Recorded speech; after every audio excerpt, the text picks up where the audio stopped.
In our last video, we traded the chilly California weather for sunshine as we crossed the international border in Mexicali and started our descent down the Baja Peninsula. In San Felipe, we devoured some incredible Mexican street food before heading to one of the most beautiful beaches I've ever seen. As difficult as it was to leave this paradise, we were told the best was yet to come.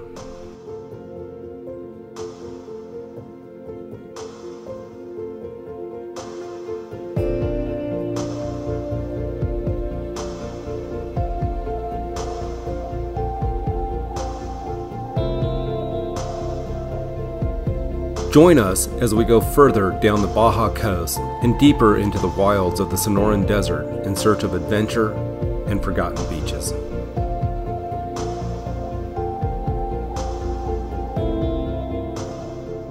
The roads in Baja are narrow and rarely have a shoulder. In addition to large trucks that travel the same roads as you do, there's always the possibility of livestock, wild horses, and other animals that will pop up when you're least expecting it.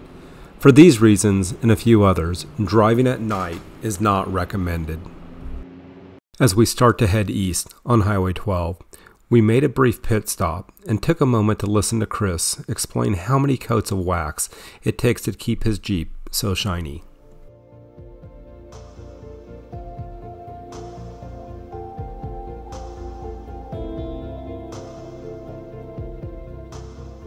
It took nearly an hour to travel the 41 miles from where we turned off of Highway 1 to Bahia de Las Animas. As we descended into this tiny fishing village, the vibrant blues from the Sea of Cortez were absolutely stunning. We would stop here to top off our fuel, making sure our jerry cans were full. We were about to dive deep into the Baja Divide Trail, where cell phones don't work and AAA won't be able to reach you. The route will be long and harsh, so we have to be prepared. But before we air down and say goodbye to this sliver of civilization, let's check in with Yost with the Rhino Adventure Gear and check out a bit of his Gladiator. So after leaving Point Final this morning, we have traveled inland on Highway 5, connected with Highway 1, and then finally headed back east towards the Sea of Cortez. We just dropped into Bahia de Las Animas, where we're getting some fuel for the next leg of our journey. We're going to stop here also and figure out lunch before we get to the next leg, which is about a 2.5 hour off-road journey to get to our camp spot for tonight. Got Yost over there topping off with diesel, and he's the oddball here, but topping off with diesel. Oddball with diesel. Easy. Yeah, check out his toes. Check out those toes. Those are odd. You can ask my kids about those. Those are odd. Those toes are freakish. But if you haven't seen his setup, this is his Gladiator setup. He runs a diesel motor on it, loaded with goose gear. Your fridge is... I got that's a National Luna 52 single zone. So we run a single zone in here. You can fit a 52 dual zone in here. Obviously the goose gear setup. This is their camper system. Stove comes out, fridge comes out, double drawer set, which is really nice. You can access the top drawer from the inside. Bottom drawer is a little bigger. I keep two of the soft front runner packs on the side there. Obviously this unit, this is the Camp King integrated canopy camper, which is real nice. Opens up. We'll show you that later. Yeah, we can show you that. One little real fun part of this whole setup is... Oh, I was going to say that for another episode. We can still do that. Yeah, maybe we can do a full run through. We can do a demonstration. Yeah. You know, I don't know what your subscribers like, but yeah. All 50 of them. Yeah. So, well, but no. You might have 40 after that. Yeah, might have 40 after that. No, but as Gladiators go, this setup is legit. Watched them break it down this morning, leaving for camp. It took them all of 4 or 5 minutes. You're into fishing, best book. This is a classic. I actually borrowed it. I couldn't find it anymore. My brother-in-law and my best buddy Trevor both have this book. This one's Trevor's, Baja Catch. I think you can only find the used versions on Amazon, but this has got not only really cool knowledge or information on all the different kind of spots that you would naturally go to in Baja, but obviously all the fishing stuff. So I'm not, I think I've said it a few times, I am not a fisher, but I like to try anyway. So absolutely. It's kind of part of the deal when you're out here, right? It is. It is. So I know Yost and I are both going to try our hand at catching some dinner at some point. But with that, when you get the opportunity, check out his YouTube channel, Rhino Adventure Gear. And I got to go. It's my turn to get gas.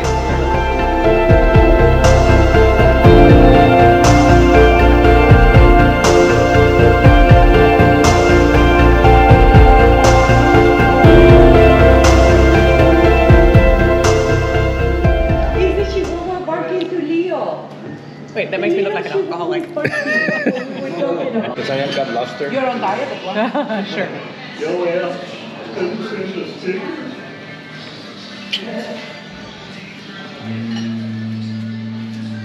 Oh, did you see that? The apology? Put it in your mouth, Natalie. Come on. It's running. It's the swan. Oh, it's a swan. It's a turkey. It looked like Thanksgiving over there. Oh my God. And papelada is with a puro sugar. Wow. Wow.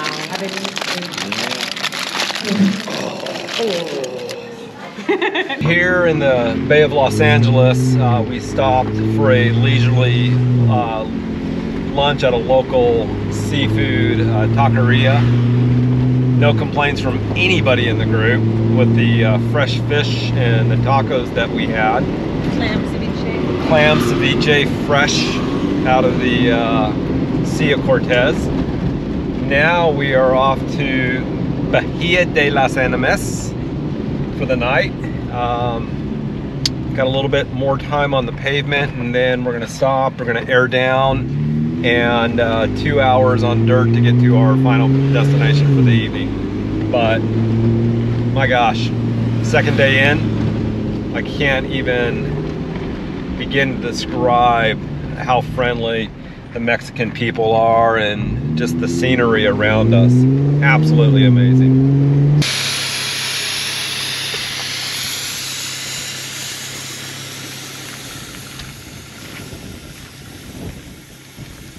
So Bahia de las Animas is located over there. We have 2 hours of dirt road after airing down, and I think we're all set, so here we go. For nearly 40 miles, the road to Las Animas takes you further away from civilization and deeper into the Sonoran desert. The road can be rough, changing from hardpack and sharp rocks to deep sand with hidden washouts. This is where you'll want quality all-terrain or off-road tires. You should also have a full-size spare in the event you slice a sidewall. Unfortunately, that's exactly what happened to the Jeep Compass in our group, stopping them dead in their tracks. While the rest of the group stopped to help Paul change his tire, Marco, Joyce, Beth, and I stopped to collect some firewood that we would be using later that night. Don't try this at home, boys and girls. Marco's a professional. Not to be outdone, Beth quickly went to work with Marco's handcrafted Helco Work pack axe. To learn more about these artisan tools, head over to Overland X's Instagram and YouTube channels.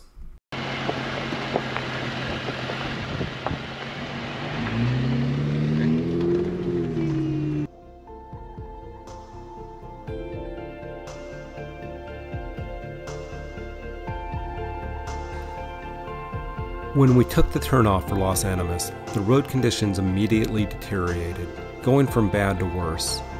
Over the next 10 miles, the route was narrow and mostly sand, requiring a four-wheel drive vehicle with high clearance.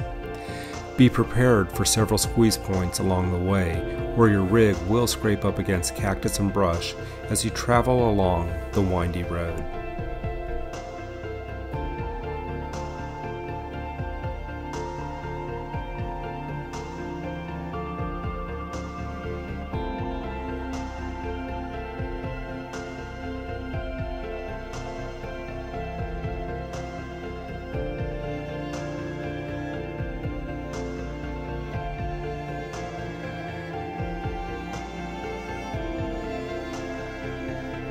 As you make your way to the beach, you'll spend much of the time driving through a dry riverbed and flash flood area. We all know the weather does not always do what we want, so be sure to check the local forecast before you attempt this part of the drive.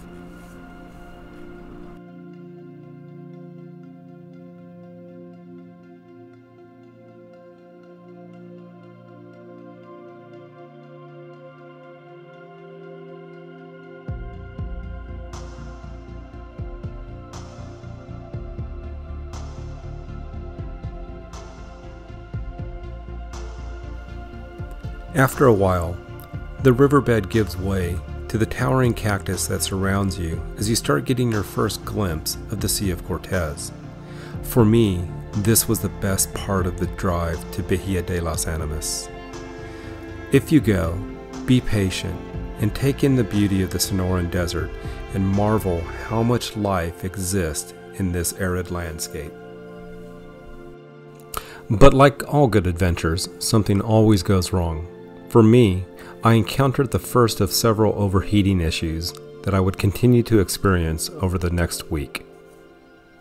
For Marco, I believe he got stuck on purpose so he could play in the sand and listen to the 392 roar.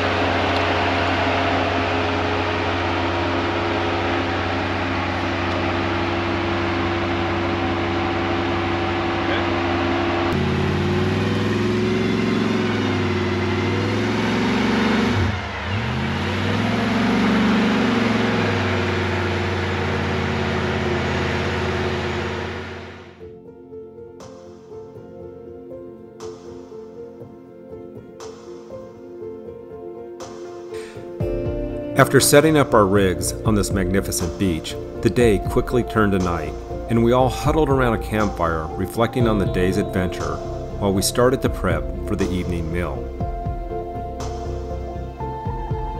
What do you have for dinner when you're hours from the nearest restaurant? Gourmet pizza.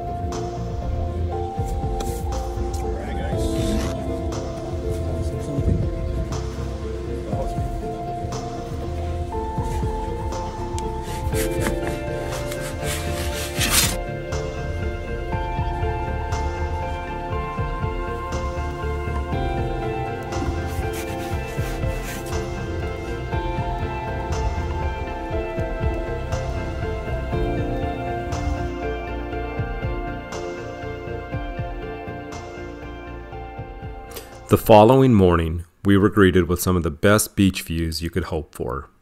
A slow start allowed for Yost to explore the bay from the luxury of his stand-up paddleboard and for some playtime with Leo as we broke camp and prepared for the day.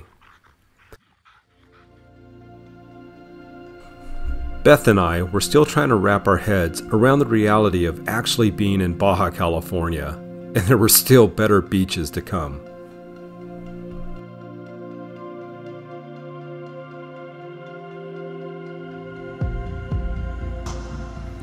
With the Boreas all packed up, we were ready to put Las Animas behind us. From here, we would be heading inland to the historic village of San Ignacio. But before we could enjoy this oasis in the middle of the desert, we had to traverse nearly 120 miles of the Baja Divide Trail. No one in our group had been on this section of the trail before, so we didn't know what to expect.